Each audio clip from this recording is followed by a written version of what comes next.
to meet you. Nice to meet you. You're very funny. Oh, thank you. I didn't recognize you visually, but as soon as I heard your act, I was like, I've seen her on Late Night That's her, TV. and I've seen you. And in that clip, it looks like there were all these special effects. Like, what was that coming out of your hand? Like, is that fun? It was painful. It was. No, I'm just kidding. Oh. They actually burnt you. Yes.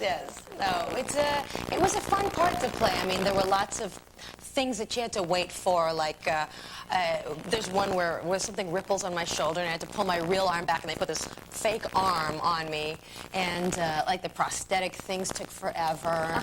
But you know, that's what happens when you got to do these effects movies. You have to be infinitely patient. Right, and you always seem to play like the bride from hell. Well, the bride from hell in this movie. Do you like playing the bad guy role?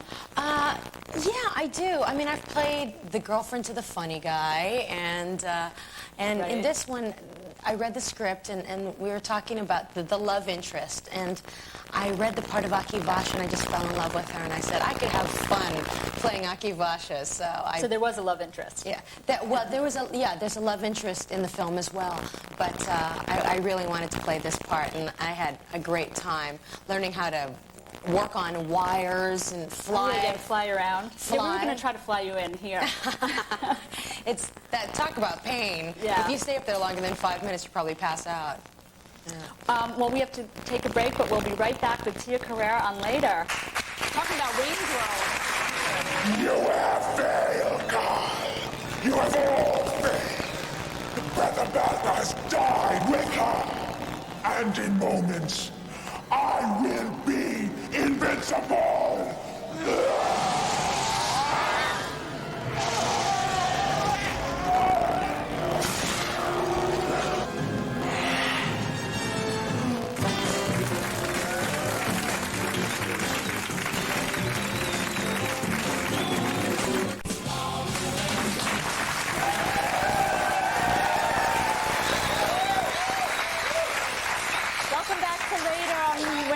We're talking with Tia Carrere. So, Wayne's World, do you ever expect that movie to make so much money?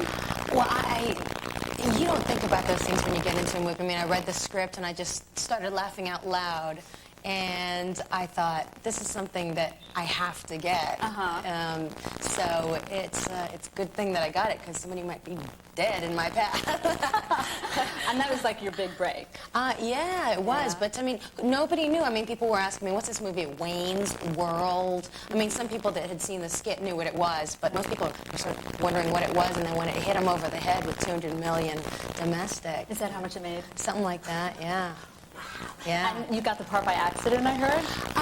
Well, I am friends with a gentleman named Michael Austin. He worked at Warner Brothers Records, and he is friends with Lorne Michaels, and he put in a good word for me, and, you know, in tandem, networking, in tandem with going in and, you know, reading and singing and, you know, all that kind of stuff. And so now, wherever you go, do teenage boys, like, do that swing thing to you? Did I say it right? The swing thing, yes. Is it swing? It's the bodily thing that goes with it that's a little unnerving. Little kids, I mean, do they know what that means? No. Swing? Yeah. No, they don't. They've been swung. They've been swung. They're only regurgitating the swungage. So, but did your boys do that to you all the time? Yeah. Yeah, pretty much so. I was trying to be nice in case somebody watching this has done it and feels really stupid. But it's sweet. I mean, it means that they watched the movie and they appreciated it, so. They should feel stupid. So you sing in this movie, right? Yes. And a lot of people think that maybe you've lip-synced this. No, it's really me singing. Yay. And,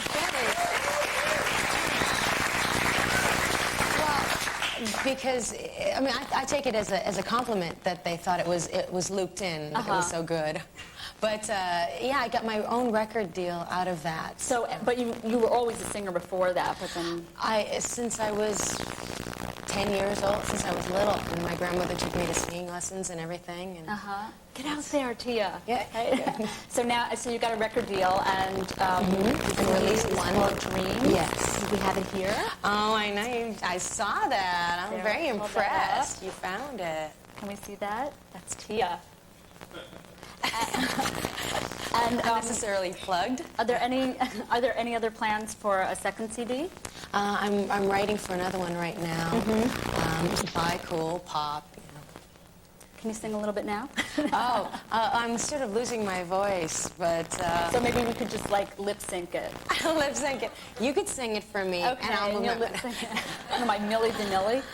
That's an old reference. You're Millie or Vanilli, but... I'm one. I'll be Millie, you'll be Vanilli. Okay. Okay, so you grew up in Hawaii. I know, I was joking about Hawaii in my little comedy routine over there. Yes, but you did go there. I was in Kauai. What one part of the Hawaii rainiest are you from? islands. Rainy, yeah, it was very rainy.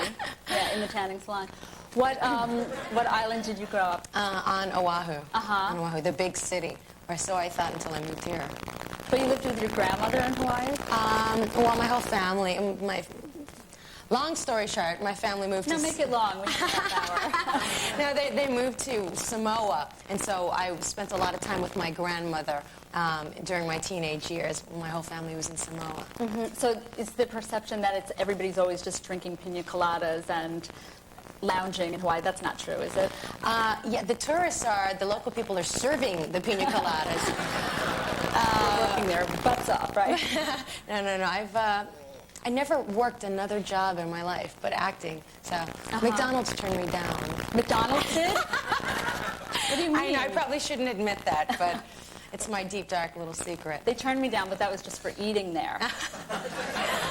So your grandmother, did she like encourage you to perform or send you to school or something? Yeah, well, like I said, she took me to rehearsals and let's see, singing lessons. And the funniest thing is that she took me to Sears Charm School. Excuse me? Sears in Hawaii had a charm school right behind the tire department.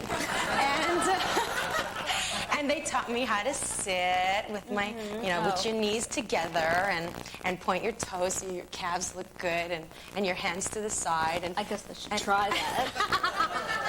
but you're wearing charming. pants, it's okay. And you put the pencil in the middle of your nose and sort of angle it this way, and you know where to pluck your eyebrows from. If they're connected here, you should get rid With of a all that pencil? hair. I don't know.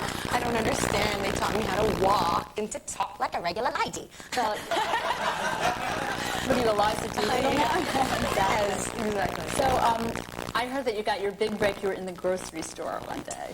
I have been a lucky gal. Yeah? I was... Were you working there or shopping? No, I was shopping. I was at the checkout stand just after graduation, and a producer's mother and father approached me and said, darling, you're gorgeous. My son's doing his movie in Hawaii, and you should see him. And I thought, what bad could possibly come of this? So I gave them the number, and they gave me the casting person's number. And I went in and made pretend and got the female lead in a movie. So it really happened like that? I mean, it really happened like that. It's the God's honest truth. And so the movie was about Hawaii? It was called Aloha Summer, and it's got more press for me than anything. Like retroactively, Yes, since it's become really yes. famous. And so you had to learn how to like surf and do the hula dance? I learned how to surf and I learned how to hula, things that I should have known being indigenous to the area. Right. Well, I'm from New York. I've never been to like the Statue of Liberty or anything. Can you teach me how to do the hula dance? Oh my God. No. What if I just sit here? I learned one in 1984. Oh, we used to do that. I learned one dance in 1984. All the hula dancers in Hawaii are going, well, how about to tango? To tango. That was amazing. That was a great thing to learn. Something that I'd like to learn with my husband. It's a very sexy dance, that one. Was your husband jealous that you were doing it with Arnold? No. He was cool. Because that was part of the movie. Yeah, now, it was part of the job. After you did Aloha Summer, was that like the first movie, the first time that you got the bug to be in other movies? Yeah, I mean, it LA. was something that totally surprised me. I wanted to sing, and I got this movie, and I thought, well, I haven't gotten into any colleges, so why not try? So I'm Go to the movies instead? Yeah. Go to the movies. I figured I'll make a little more money going the other way. Being in them, I made a good living, and so I moved to LA and started. Great. Well, look at you now. We'll be back with Tia Carrere after this commercial break. Your wife must be very proud of you. Well, actually, I'm not married. I find that surprising. Well, it's pretty hard to be married if you've never had a steady girlfriend.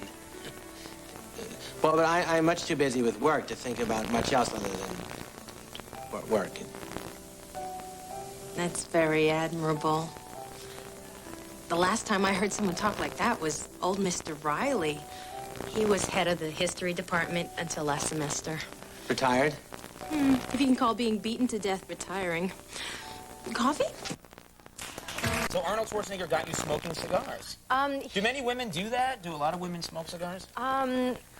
I think a lot of their men enjoy seeing their women smoking cigars. I don't know why.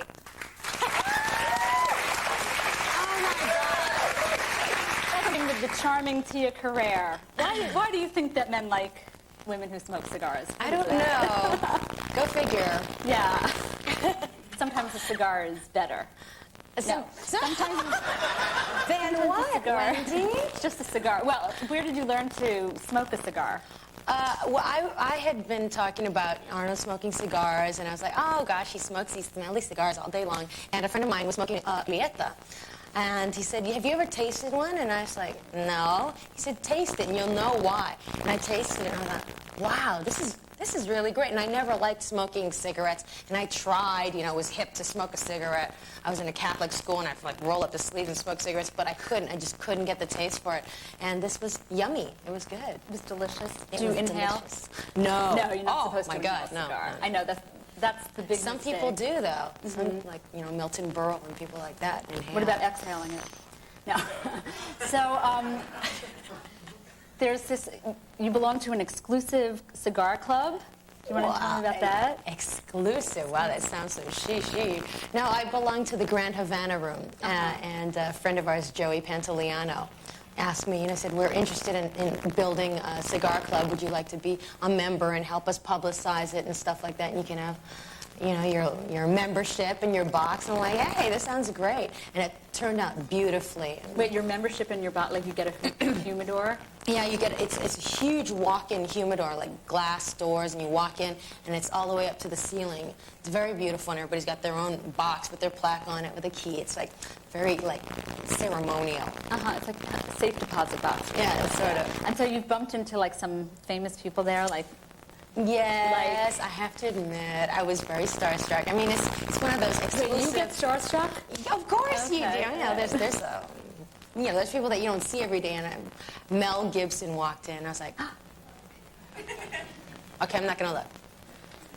But I mean, everybody, in LA, if somebody really famous walks in, they sort of just go. And they just, that's sort of their nod to somebody really famous. Most everywhere else. What is it again? Yeah.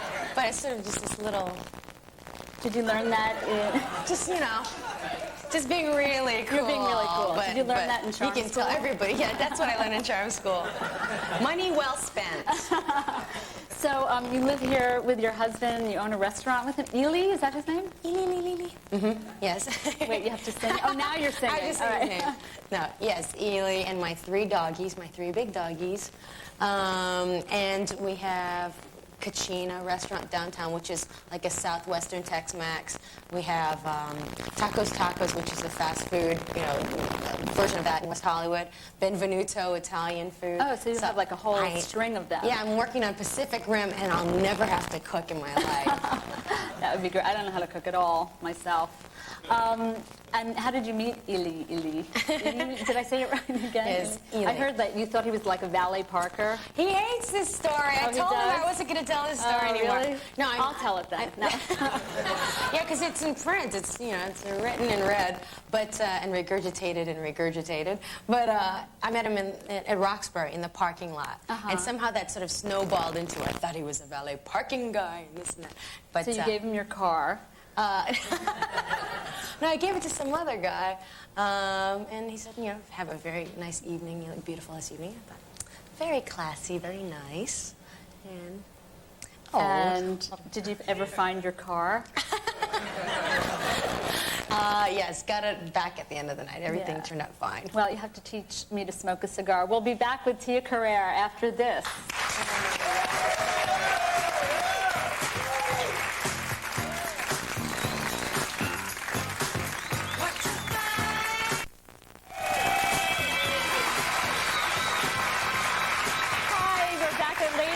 talking with Tia Carrere. So I know that you and your husband have a film company, a film production company? Yes, it's called Phoenician Films, like as in the ancient Phoenicians, the heads of commerce in the Middle East, because my husband's from Lebanon. Oh, and you just finished working on a movie? Yes, we did a movie with Dennis Hopper and Peter Weller called Top of the World. And got one coming up with Marlon Brando that I'm going to be doing a small part in. And another one in New York with Stephen Baldwin called Scar City. There are so many Baldwin brothers. What are there, 12? Stephen, I know which one Stephen is. He's like the very From young Usual one. Suspects. Okay. And so, you're so like to think about having a family? Oh, I think about it a lot. It doesn't go beyond that, but that's why I have 3 big dogs. It's like... What kind of dogs are they? An Akita, a Rottweiler, and a German Shepherd. Well, thanks for being here. Thank you. That's our show for tonight. I'm Wendy Liebman, and I'll catch you later. Go to sleep.